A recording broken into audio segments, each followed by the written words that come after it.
Bismillahirrahmanirrahim. Assalamu alaikum, dear students. I hope you all are fine. Today my topic is transitive and intransitive verbs. Let's start without wasting your time.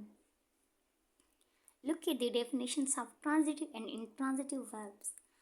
A verb that requires object, something or someone receive the action to complete. It means without object the sentence sound incomplete. अगर हम definition को समझें, transitive verb की definition को समझें, तो उसमें कह रहे हैं कि हमें ऑब्जेक्ट की ज़रूरत पड़ती है, समथिंग और समवन जिस पर एक्शन किया जाए, जिस पर काम किया जाए या जिस पर काम हो रहा है.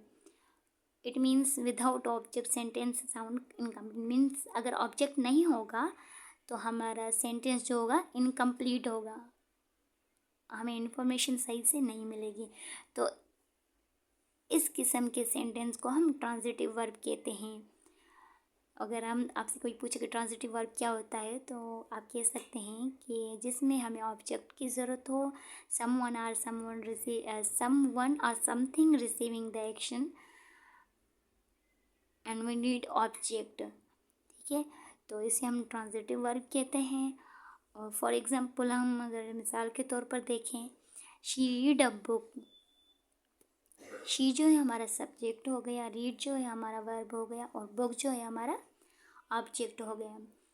अब book is a object receiving the action for read. अब ये बुक की डेफिनेशन बता रहा है यहाँ पे ट्रांजिटिव वर्ब में कि ये बुक क्या है, ऑब्जेक्ट क्यों ज़रूरी है. बोल रहा है कि अब बुक जो है वो ऑब्जेक्ट है जिस पर काम हो रहा है. मीन्स जैसे हम रीड कर रहे हैं, रिसीविंग द एक्शन हमारा बुक पे ही हो रहा है ना, काम हम बुक पे ही कर रहे हैं, हम पढ़ किसे रहे हैं, बुक को पढ़ रहे हैं. और इन अदर सेंस हम देखें तो आई रीड ये सेंटेंस है. ठीक है, feel incomplete action by itself. अब ये इनकम्प्लीट सा फील हो रहा है, हमें पता नहीं चल रहा कि इस सेंटेंस में आगे क्या कुछ कहेगा भी या नहीं, कुछ इन्फॉर्मेशन मिलेगी भी या नहीं. What does I read, what does she read.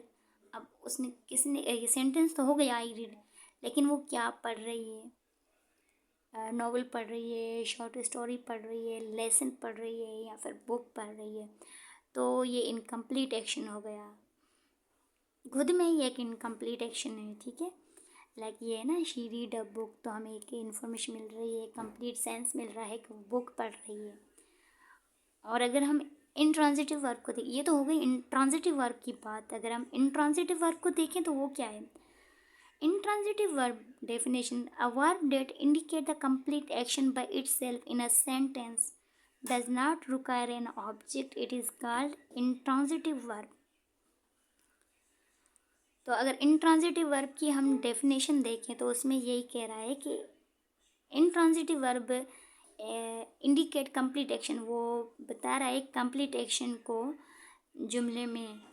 It does not require an object. उसे कोई भी ऑब्जेक्ट की ज़रूरत नहीं है. ज़रूरी नहीं है कि उसमें ऑब्जेक्ट हो, ऑब्जेक्ट यूज़ किया गया हो. तो अब डिफरेंस यही है कि इसमें ऑब्जेक्ट की ज़रूरत पड़ती है और इसमें ऑब्जेक्ट की ज़रूरत नहीं पड़ती.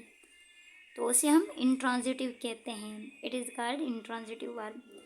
और जो दूसरी पॉइंट है वो है adverb and propositions follow the intransitive verbs. तो ये बताया जा रहा है कि एडवर्ब और जो प्रोपोजिशंस होते हैं वो इंट्रांजिटिव को फॉलो करते हैं. Intransitive verbs make a complete sense without a direct object. तो ये भी बताया जा रहा है कि जो इंट्रांजिटिव वर्ब्स होते हैं वो एक कंप्लीट सेंस देते हैं विदाउट किसी भी डायरेक्ट ऑब्जेक्ट के यूज़ किए बगैर. For example I read daily. अब देखें, हम एग्जाम्पल भी दिया गया है आई रीड डेली. अब आई जो है सब्जेक्ट है, रीड जो है हमारा वो है वर्ब, और डेली जो है हमारा एडवर्ब है. तो ये देखें यहाँ लिखा हुआ है ना, एडवर्ब एंड प्रोपोजिशन.